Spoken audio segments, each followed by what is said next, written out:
Nesse sentido, a gente tem inúmeras atribuições que num terreiro ou num templo são masculinas e inúmeras fundamentações do terreiro que são femininas, não porque o homem é maior ou melhor que a mulher, mas é porque a gente sabe aquilo que a gente pode fazer melhor. Então essa luta feminista em terreiro, ela nem é muito difundida. Ela é difundida socialmente, mas religiosamente. Homens, coloquem na sua cabeça o seguinte: o mundo é feminino. Você existe por conta de uma mulher. Para nós, Deus não é homem.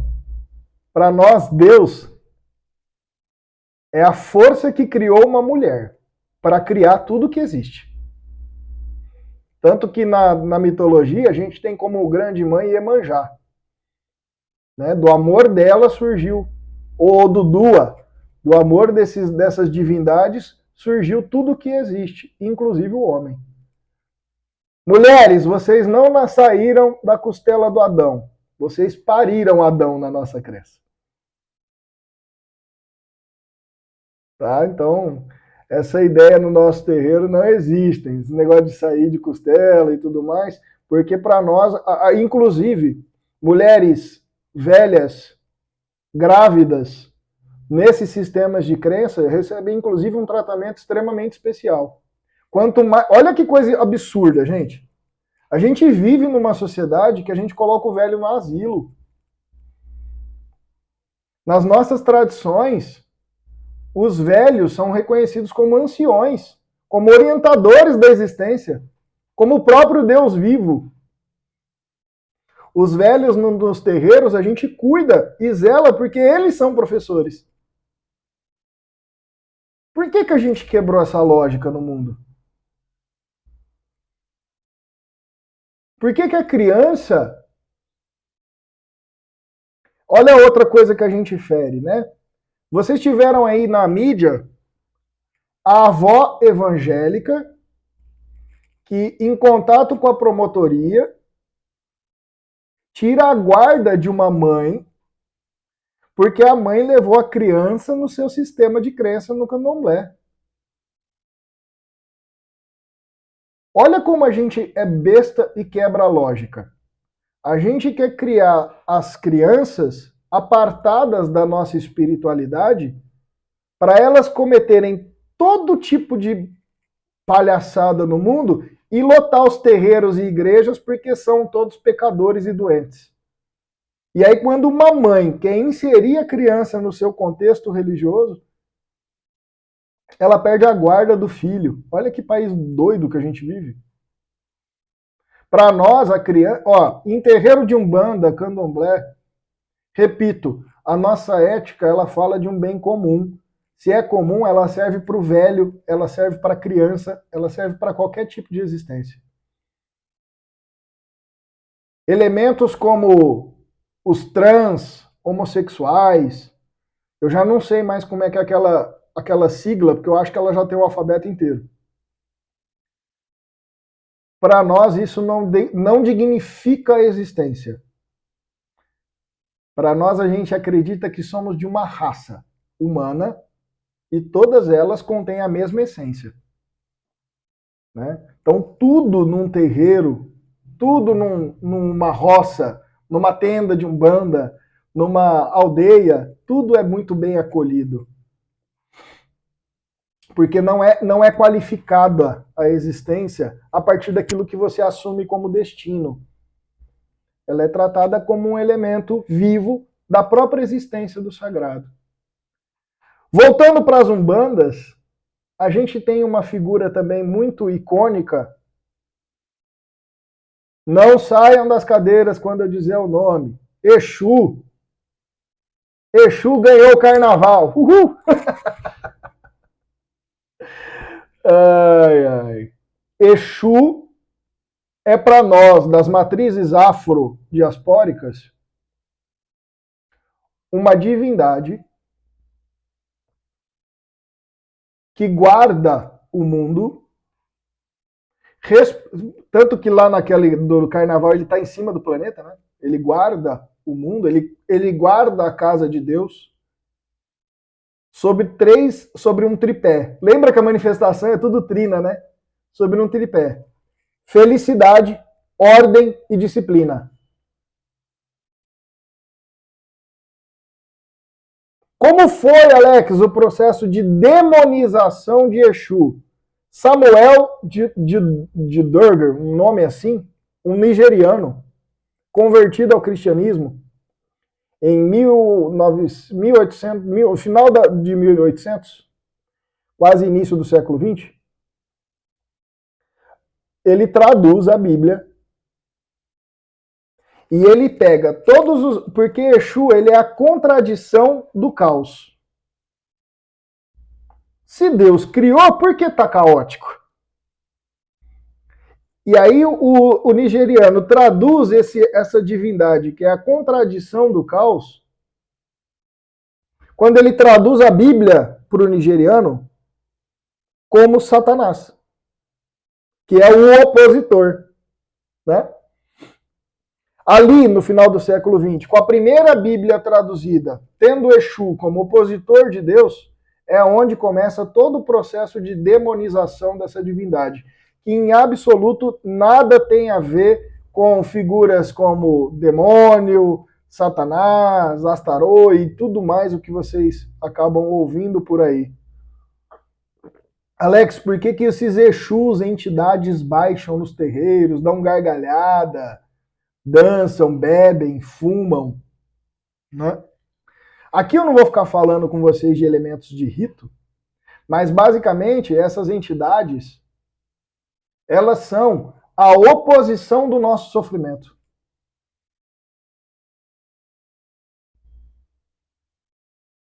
Vocês não vão ver entidade no terreiro de Umbanda igual um padre no confessionário, quietinho, sereno, aonde você não pode ver. Você vai ver uma entidade no terreiro vívida, um espírito forte, que está a fim de falar: para de ser miserável com a tua existência, ordinário. Exu é esse tipo de espírito.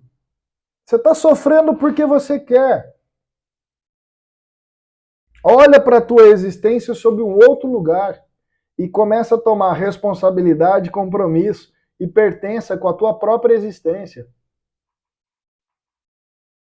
Espíritos de Umbanda, no Candomblé não tem espírito, né? Cultua basicamente a divindade. Espíritos de Umbanda são os nossos padres, pastores, orientadores espirituais. Cada um arquetipicamente conectado com uma ideia de desmarginalização do ser. Então nós temos o índio, que é o caboclo, que foi um povo massacrado pela colonização do branco. Aliás, o mito de fundação da Umbanda surge com o índio, Caboclo das Sete Encruzilhadas, em 1908, incorpora dentro de um centro espírita e diz aos presentes: amanhã surge uma religião aonde qualquer espírito a serviço de Deus será bem-vindo. Então nós temos um mito de fundação da Umbanda no ano de 1908, dia 15 de novembro de 1908. É onde a Umbanda passa por um processo de formatação, vamos chamar assim. E aí nós temos a figura do índio. O povo, quem é o índio? O índio talvez é o povo que mais mereça nosso respeito e menos tem. Porque o Brasil não foi descoberto, o Brasil foi saqueado. O índio estava aqui. Em segunda instância, dos espíritos que baixam na Umbanda, nós temos a fundamentação da existência do preto velho. O preto velho, pessoal, não é a entidade que superou ou perdoou a escravidão. Os pretos velhos no terreiro são as entidades que lutaram contra a escravidão. Se ele vai falar de Jesus, o como ele vai evangelizar a sua prole, esse terreiro, que é o terreiro que eu dirijo, ele é dirigido por um ser espiritual chamado Francisco da Aruanda. né? Tem um preto velho. São seres que lutaram contra a escravidão e hoje lutam contra a escravidão da alma. Ou vocês acreditam que vocês não são escravos ainda? Fica 3 meses sem pagar IPTU pra você ver se alguém não te tira de casa. Nem a tua casa é tua. Né? Nem a tua casa é tua. Em terceira instância, dos espíritos que militam na Umbanda, a gente tem a presença da criança. Porque nós, seres humanos, crescemos desaprendendo a ser feliz. Nós crescemos aprendendo que a felicidade é quando o nosso egoísmo é atendido. A criança vai trazer novamente para a existência humana um encantamento a partir da alegria e de uma vida empírica. O que é a vida empírica? Você existe a partir daquilo que você experimenta da vida. Não é isso que a criança faz? Quer dizer, faz até que os pais falam, para de pôr a mão aqui, para de subir ali, para de fazer isso. Mas a criança, ela existe a partir daquilo que ela experimenta. E nós desaprendemos isso. Inclusive experimentar o outro, né? Primeiro beijo, primeiro abraço. Depois nós temos a figura de Exu e Pombogira, que eu já falei para vocês. Outras figuras que fazem parte da Umbanda são os povos que se revoltaram contra o sistema que explorava a existência humana.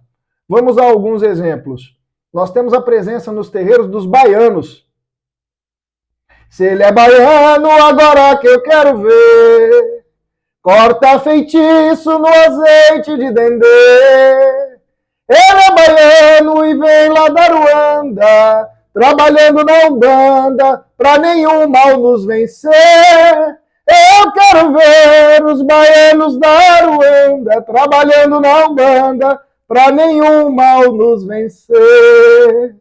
Os baianos é um povo que também surgiu do... Oi? Oi, Alen. O seu som parou para nós. Som, testando. Oi, testou? Voltou?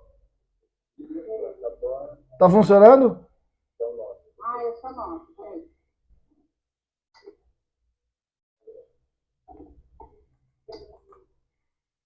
Som, testando. 1, 2, 3. Som, testando. 1, 2, 3.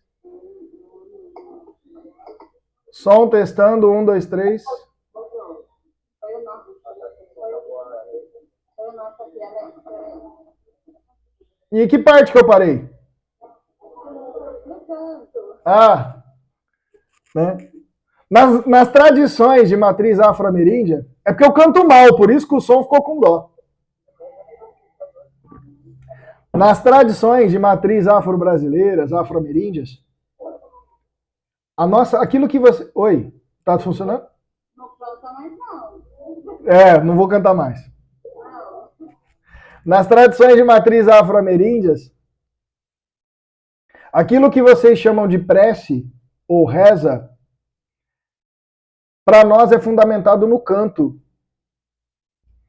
A gente, inclusive, mitologicamente, seja indígena ou africano, mitologicamente a gente diz que Deus criou o mundo em canto. Né? Então, todas as preces realizadas nos templos de matriz afro-americana... Você vê o tanto que o índio canta e dança? Você vê o tanto que o negro canta e dança? Porque esse movimento e esse som, luz, som e movimento, são elementos da criação do divino em nós.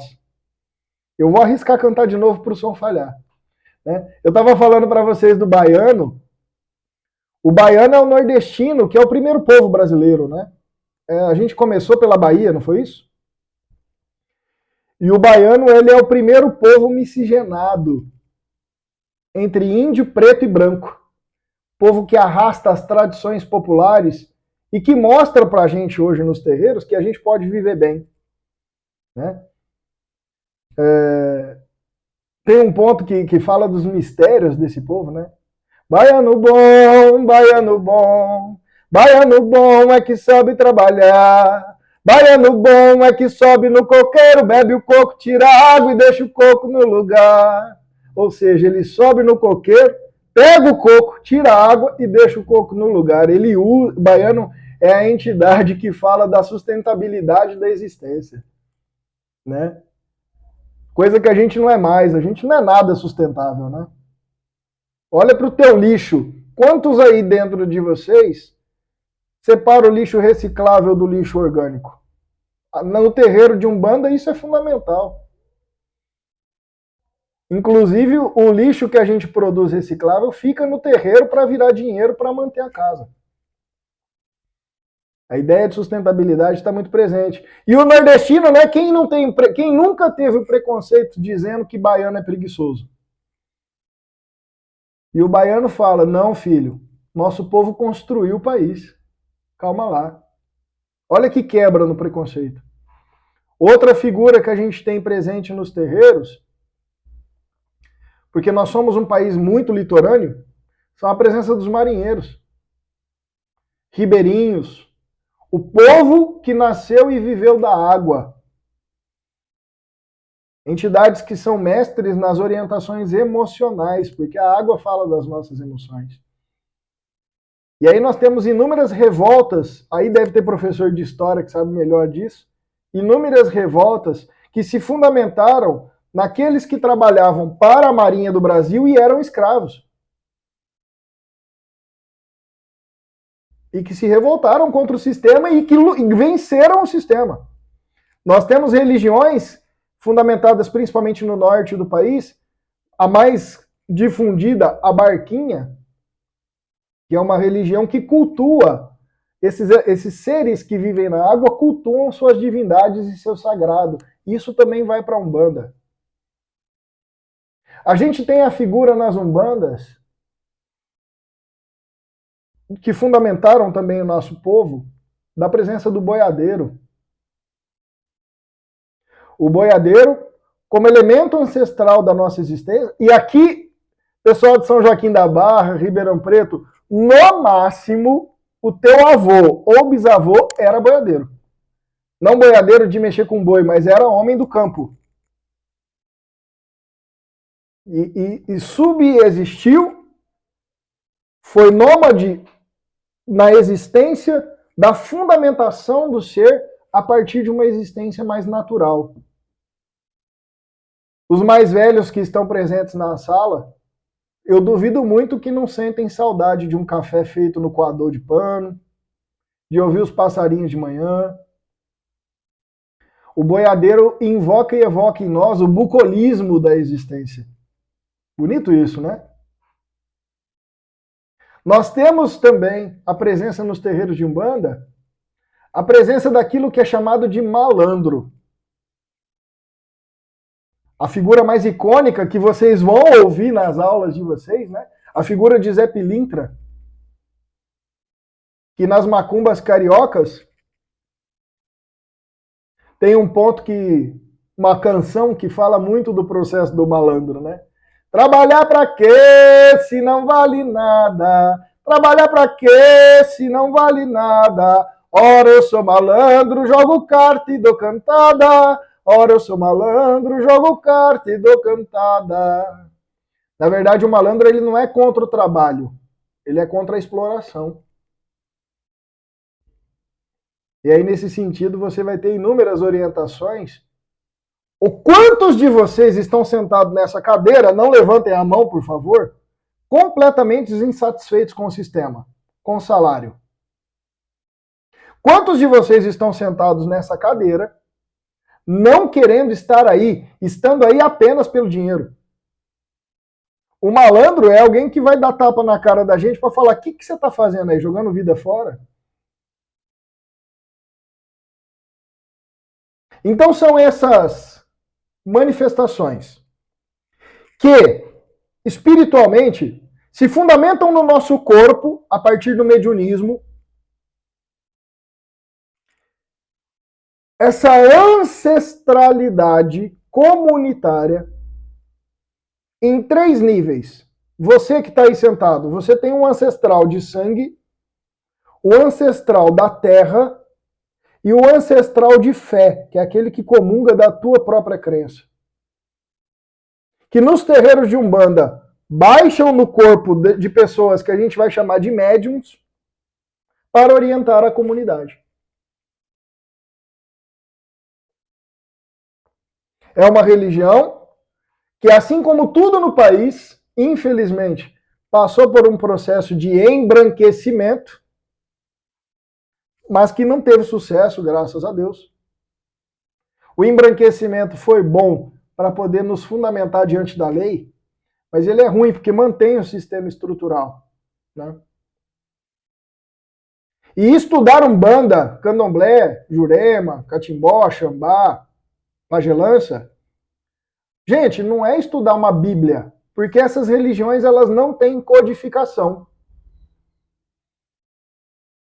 Essas religiões elas são fundamentadas pela existência da comunidade na comunidade. Portanto, estudar essas religiões é estudar história. Estudar essas manifestações é estudar história. Recomendo para vocês conhecerem melhor do sistema de escravidão. Eu vou pegar aqui o livro, só um minutinho.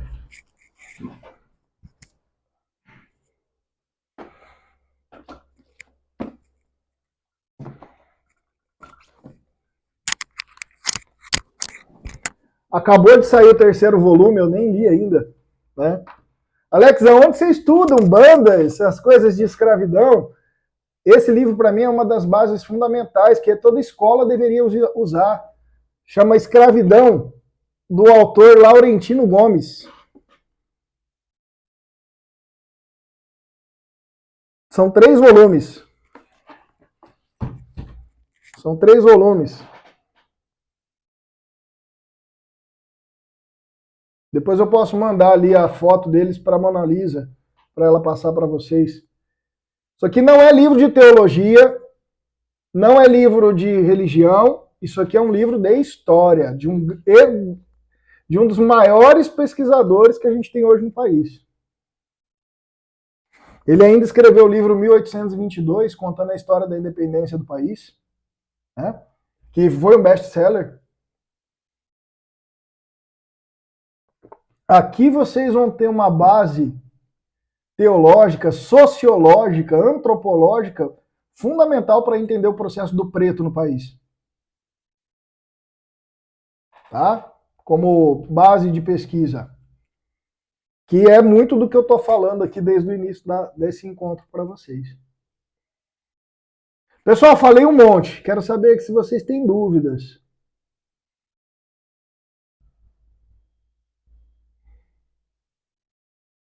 Não é possível, tá tão chato assim. Vocês não ficam muito pé da vida quando o aluno não tem uma pergunta? Também tô pé da vida agora.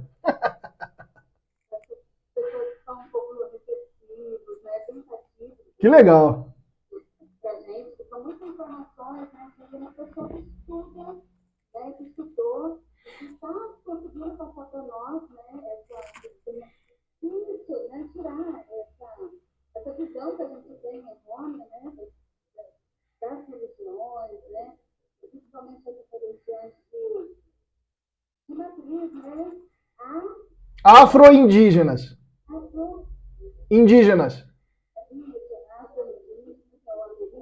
Esses nomes ainda me confundem bastante, mas eu me comprometo a estudar mais, a me aprofundar mais, porque nós, como educadores, a gente não tem que ficar na base daquele conforto, né? Só aquilo que trazem para nós. A gente também tem que ir à procura, né? De saber mais, de se aprofundar mais.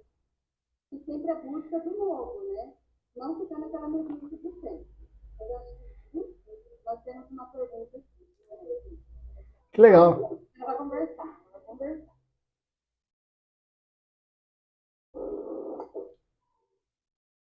Oi, Alex, tudo bem? Bom dia. Bom dia. Você fez uma brincadeira agora há pouco, falando que o macumbeiro não vai lá fazer panfletagem. E o macumbeiro, essa palavra, entre os macumbeiros, a gente se entende. Mas tem um cunho pejorativo um pouquinho. Então, por isso que eu falo que você sobre isso, pessoal. Muito legal. Macumba, etimologicamente falando, macumba ela é um instrumento musical. Vocês já ouviram aquele instrumento de samba que parece um reco-reco, que o pessoal toca com uma varetinha? Rap, rap, rap, rap. Macumba é um instrumento daquele ali. Quando o pessoal dizia, há um século e meio atrás, vamos para macumba, é que a macumba ela era um encontro que também era musical. E que fundamentou as bases religiosas desses cultos aos ancestrais. E a macumba, como prática espiritual, onde as pessoas se reuniam, cantavam e dançavam em nome das suas divindades, em nome dos seus ancestrais, ela ganha cunho próprio. E o branco vai chamar tudo aquilo que é festivo, diferente e fora das práticas cristãs de macumba, de coisa ruim, de coisa maléfica. Então, basicamente, quando lhes questionarem o que é macumba, macumba é um instrumento musical semelhante ao reco-reco, feito de uma árvore africana. E a macumba, quanto culto, ela é a reunião de povos que cultuavam os seus ancestrais. E aí a nossa querida perguntou sobre a ideia de que o macumbeiro, entre macumbeiro, tá tudo bem. E o macumbeiro, quando é falado de fora, tem essa conotação pejorativa. Isso é fruto, inexoravelmente, das diferenças no nosso racismo estrutural. Eu, particularmente, não me ofendo quando chamam de macumbeiro.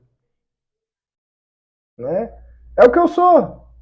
Se eu tenho problema com o que eu sou, eu tô no lugar errado. Né? E quem não conhece o que eu faço e de maneira pejorativa ou de qualquer outra forma me nomeia, quem tem um problema é a pessoa, não sou eu. O que eu acredito piamente é que em todas as religiões, todas, e a minha crítica agora é inclusive para a minha e para a de vocês. Primeiro, a gente não tem uma vida religiosa de fato. O que isso quer dizer? Muita gente está imerso numa religião a qual não conhece. Está por uma questão muito mais próxima de sociabilização do que propriamente dito qualquer coisa da religião. Segundo, muita gente está na religião sem compreender as suas bases fundamentais. E acabam indo atrás daquele processo que a psicologia chama de função manada, que é eu chamo de ovelha mesmo, né? E você vai como uma ovelha atrás de pastor. No pastor não evangélico, o pastor da ovelha, né? Estou chamando aqui. Isso é um problema muito sério. E outra questão é que o processo religioso, isso precisa ficar claro para a fala de vocês na sala de aula. O processo religioso não qualifica a existência humana. A existência humana, ela é fruto do caráter, da ética e da moral. Não da religião que você vive. É impossível a gente chamar um macumbeiro de uma pessoa ruim ou um cristão de uma pessoa boa. Vai ter cristão muito ordinário. Vai ter macumbeiro muito malvado. Porque o cara ser bom e o cara ser ruim não é fruto da religiosidade, é fruto do seu caráter. E as religiões, elas deveriam, na minha humilde opinião, agora eu estou dando uma opinião, elas deveriam muito mais se estruturar como sistemas pedagógicos e andragógicos do que sistemas de poder. Porque foi ali que a religião se afunda.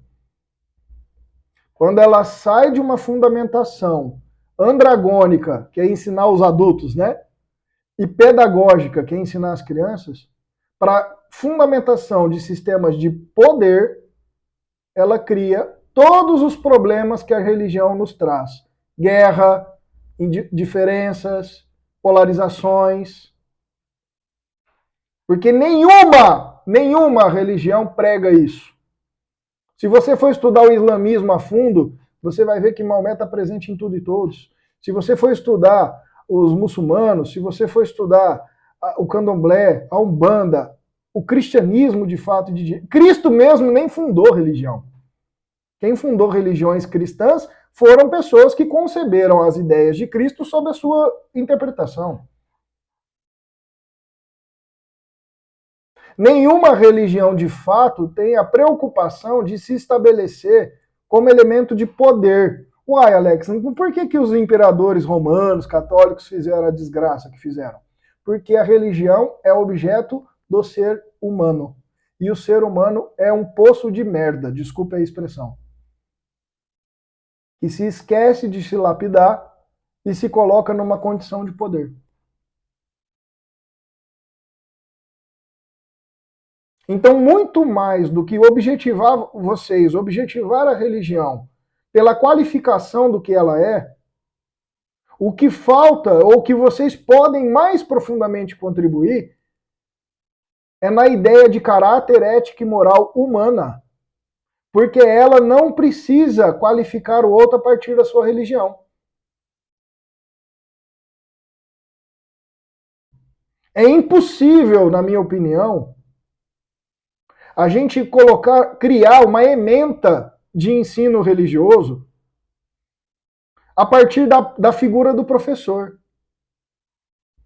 Gente, nós estamos no Brasil. A gente recebe povo do mundo inteiro. Como é que você vai colocar um cigano para falar da tua espiritualidade? Como é que você vai colocar um muçulmano para falar da sua espiritualidade? Com o padre, com o pastor, comigo como pai de santo? Agora, se você for pelo eixo da ética e do caráter, é possível você falar da espiritualidade. E a religião se torna um elemento secundário da discussão. E você consegue, a partir da ética e do caráter, abordar não só a existência espiritual desse elemento, bem como a sua existência social, sexual, financeira. O caráter e a ética, ela empodera pessoas. E aí a gente consegue atuar como professores no empoderamento delas. E não na manutenção do que elas são num lugar qualificado pelo sistema. Porque o sistema quer te manter do jeito que você está. Daí para pior. As religiões de matriz afro-indígenas, ou afro-ameríndios, elas não são um antissistema. Elas não são, isso é muito importante, elas não são um sistema à parte. Nós não somos politicamente,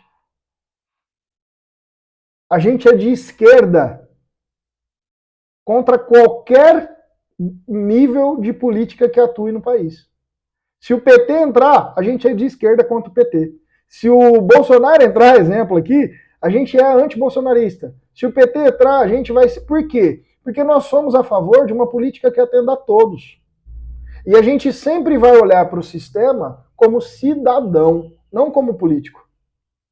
A política se constrói dentro dos terreiros da matriz afro-indígena a partir da cobrança pelos nossos direitos. Por isso que você tem uma luta profunda do negro para ser reconhecido, por isso que você tem uma luta profunda dos indígenas para serem reconhecidos.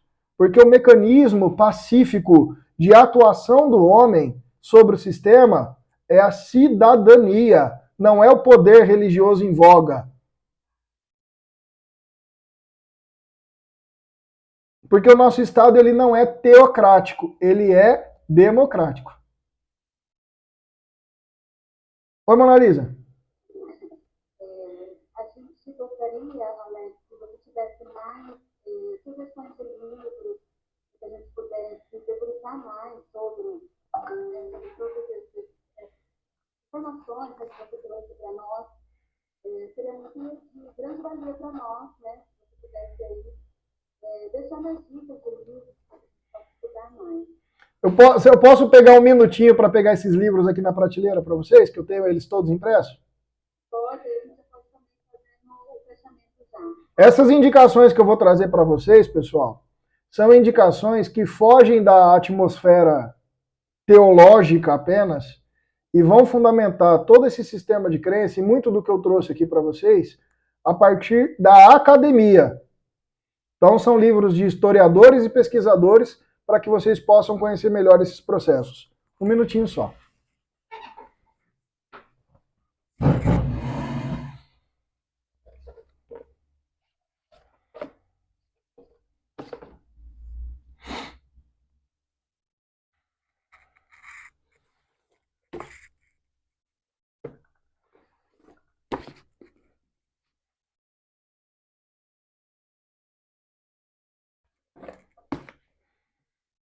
Meu Deus, estou pegando muito livro. Vou mais leve aqui.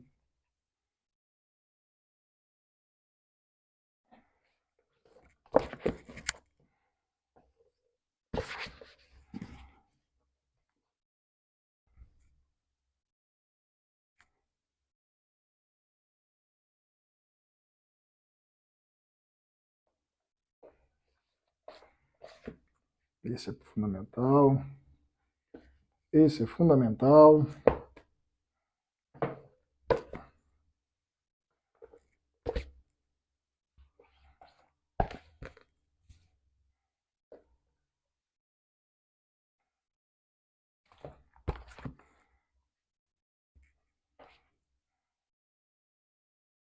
Faltou um. Aqui.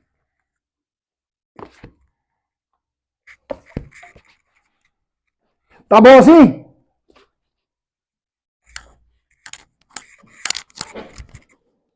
Ó, eu vou falando aqui, vocês vão tomando nota. Tá? Depois eu vou mandar, também quem não quiser anotar, eu mando as fotos deles para a Mona Lisa no WhatsApp e ela pode repassar para vocês, fica melhor, né? Mas só para a gente fazer um contexto breve aqui para fazer esse encerramento, nós temos a formação do povo brasileiro e dos escravos a partir dos malês, ou dos muçulmanos, ou povo mandinka. Né? Quem não pode com mandinga não carrega patuá, já ouviram isso? Mandinga é um povo da Etiópia, que veio escravizado. É um povo que sabia astronomia, matemática, escrever. O branco via o mandinka como bruxaria, porque era inadmissível para o branco um negro que lhe soubesse ciência. Patuá é um elemento indígena, que é uma bolsa que o índio carrega seus pertences pessoais. O mandinka tinha a liberação dos senhores das fazendas de carregar partes do Alcorão nessa bolsa do patuá, que é um elemento indígena, para rezar. E o mandinka era um povo muito agressivo que tinha muito preconceito contra o outro povo africano. Os mandinkas eram elencados como senhores de escravos, como o capitão do mato, e os outros povos africanos, o mandinka ele tinha o Black Power, né? E os outros povos africanos que tinham tranças e tudo mais, soltavam os seus cabelos e criavam patuás, que é essa bolsinha indígena, para fugir dos mandinkas. E aí quando o mandinka parava o outro povo, ele falava assim, tira seu patuá e reza o Alcorão comigo. A hora que o cara que enganava não sabia ler e não tinha nada ali. Então o termo quem não pode com mandinka não carrega patuá é, se você não pode lutar contra o capitão do mato, nem finja que você vai se lascar. É dali que vem o ditado popular. Vem do processo escravitório. Os senhores das fazendas pegavam os negros mais revoltados com esse processo intra-tribos para colocar como senhores de escravo, como capitão do mato. Né? E aí vocês vão ter disso aqui, ó, Ney Lopes, Bantos, Malês e Identidade Negra, um dos maiores pesquisadores de África no Brasil. Para ter uma aula completa de teologia, filosofia e antropologia, numa literatura muito fácil, Kitabu, o livro do saber africano. Um livro maravilhoso também do pesquisador Ney Lopes. Nós temos um historiador da UFRJ, chamado Luiz Antônio Simas, que faz uma pesquisa profunda nos saberes africanos e colocou esse livrinho aqui que é maravilhoso, Filosofias Africanas, para a gente entender como o africano pensa o mundo. Porque a filosofia grega, pessoal, surge no Egito, tá? Na lei de Kemet. O berço da filosofia ocidental não é grega, ela é egípcia. O grego ia para o Egito pegar a fonte dessa sabedoria. O mundo nasceu em África, não nasceu na Grécia, o mundo ocidental. Nós temos uma pesquisa de TCC do Alexandre Comino, Umbanda e o Sentido da Vida. Um livro muito bonito que fala do processo de existir na nossa tradição. Um dos maiores pesquisadores do século passado, da África no país, José Beniste, com os mitos iorubás. Como a gente está falando de religiões milenares, é datada, a cultura de orixá tem data de 15 mil anos de existência. Para manter essa tradição viva foi o subterfúgio do mito, né? Também recomendo que vocês leiam Joseph Campbell, Poder do Mito, para entender a importância que o mito tem na construção do mundo, né? Seja bíblica, seja a iorubá. A Catherine Forshey escreveu África Bantu, que é um livro que fala desse primeiro povo que vem para o Brasil escravizado. O negro iorubá só vem para o Brasil depois de mais de 150 anos de escravidão. Antes a gente recebe um conjunto de povos que são dessa África centro-sul africana. Um pedagogo macumbeiro escreveu um livro que eu acho lindo, que fala muito do processo de descolonização na pedagogia, para vocês que são professores, chamado Pedagogia das Encruzilhadas. Esse aqui, para vocês que são profissionais da educação, eu acho fundamental. E vai tratar o tema da descolonização, do ensino e do saber, inclusive acadêmico. Muito importante esse livro aqui. O livro que vai falar do processo de embranquecimento e do racismo estrutural na Umbanda, ou nas religiões de matriz afro-indígena, Renato Ortiz, também pesquisador da academia, A Morte Branca do Feiticeiro Negro. É um livro que foi reeditado recentemente, de profunda importância para vocês entenderem o contexto histórico da Umbanda. Estão me ouvindo aí? Para entender a relação espiritual do homem e o mundo dos espíritos, uma pesquisadora também da academia, Joana Elben dos Santos, Os Nagô e a Morte. Aqui você vai entender a relação que o preto tem do que é o corpo, do que é a cabeça, do que é a divindade, completamente diferente do cristianismo. Vale muito a pena para você filosofar a tua própria existência. Para conhecer o norte e nordeste dos cultos afro-indígenas, você tem um outro pesquisador da academia, o Valdir Lima, Cultos Afro-Paraibanos, Jurema, Umbanda e Candomblé. Também livro da academia, muito legal também de vocês poderem tomar contato. Ah, meu Deus, tem muita coisa. Fogo no Mato, Filosofia das Culturas Populares, escrito por Luiz Antônio Simas e Luiz Rufino. No século passado, um dos maiores pesquisadores do processo de formação religiosa do Norte e Nordeste é um autor. Esse autor eu queria que vocês pesquisassem, porque isso na escola é fundamental. Ele se chama Luiz Câmara Cascudo. Então ele tem um livro de tradições populares do Brasil, ele tem livro de tradições africanas, ele tem livro de manifestações sociais na política versus religião. Um autor que vale a pena ler. Um dos livros dele é Meleagro, que vai falar aqui nesse livro em especial do Catimbó e da Jurema, que são religiões afro-indígenas. Uma pesquisa muito bonita que o Alexandre Comino fez, e aqui a gente também tem um livro que é acadêmico, A História da Umbanda. desde o seu processo de mito de fundação até hoje, a ideia de vertentes religiosas, que eu nem abordei aqui, e vários outros elementos vocês vão poder estudar aqui como elemento acadêmico. Um outro autor da USP, da antropologia, que olha para isso demais, é o Reginaldo Prandi, com o livro Encantaria, que são essas religiões pautadas por cultos indígenas, por cultos africanos de outras tradições e que fazem parte do imaginário brasileiro. Vocês já devem ter ouvido falar da cidade de Codó, no Maranhão, ou do Paibita do Barão, né? Que é a cidade que nós temos a manifestação do Terecô. Gente, eu tive a honra e o prazer de ir para lá, para estudar. É a cidade mais macumbeira do universo. Lá você tem ruas compostas por centros. Lá você tem loja é muita macumba por metro quadrado, eu não dou conta daquilo. Outro livro da academia, do Luiz Assunção, O Reino dos Mestres, que vai falar da jurema sagrada e da parcela desse culto religioso que é indígena, que se fundamenta a partir do uso de cachimbo, fumaçadas, ervas, na cultura e na tradição da cuidado de saúde do povo. Você tem Luiz Ferrara, também livro da academia, Ubuntu, a metafísica do Voodoo, que é aquele livro, aquele saber que eu falei para vocês, eu sou porque nós somos. Aqui você tem uma pesquisa da tradição, da raiz dessa tradição. Muito bonito esse livro aqui.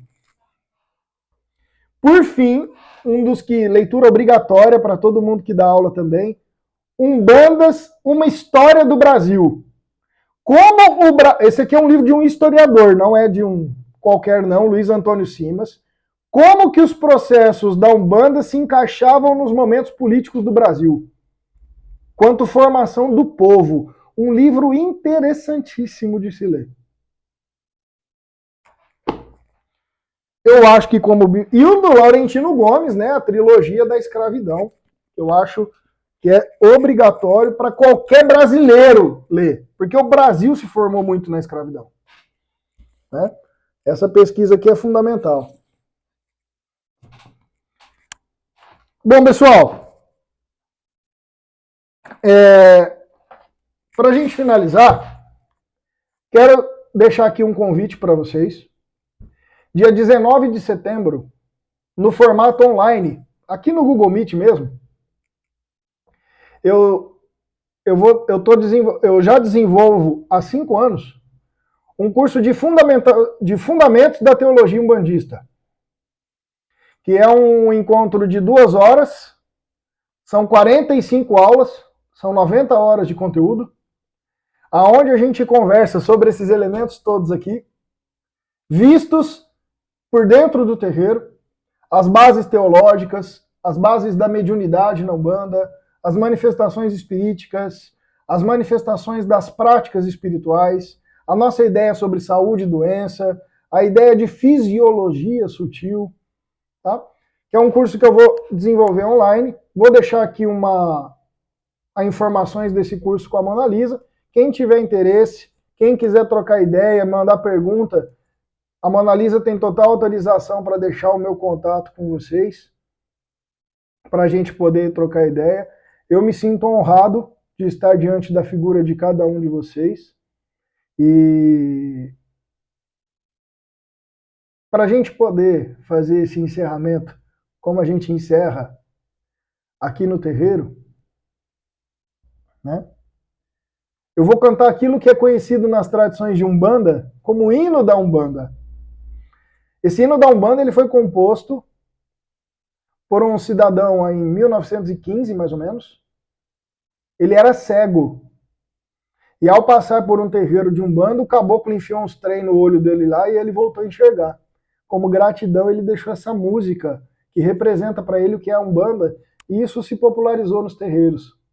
E esse hino da Umbanda diz assim: refletiu a luz divina em todo o seu esplendor, vem do reino de Oxalá, onde há paz e amor, luz que refletiu na terra, luz que refletiu no mar, luz que veio de Aruanda para tudo iluminar. A Umbanda é paz e amor, é um mundo cheio de luz, é a força que nos dá vida e a grandeza nos conduz. Avante, filhos de fé, como a nossa lei não há, levando ao mundo inteiro a bandeira de Oxalá.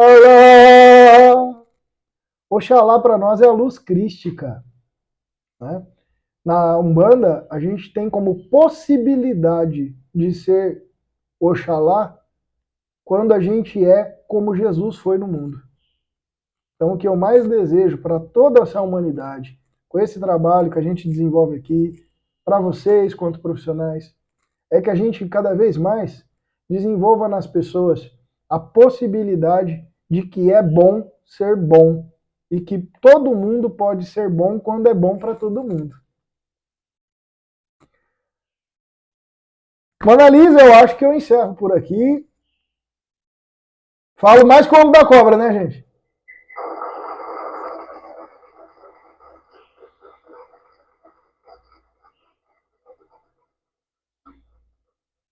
Nós agradecemos também imensamente esse momento que você trouxe para nós de estudo, de reflexão, de uma perspectiva de alguém que estuda, que sabe o que está falando, tem um embasamento sobre o que está falando.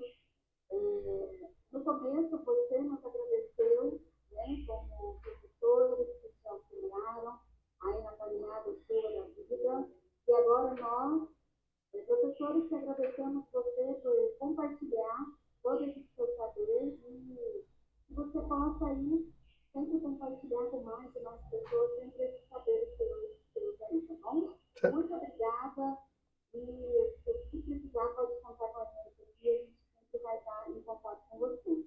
Gratidão mesmo por esse momento, esse estudo, compartilhamento a ele. Muito obrigada. Sempre uma honra. Axé. Vamos encerrar aqui, viu, Helena? Ok. Fiquem com Deus. Tchau, tchau.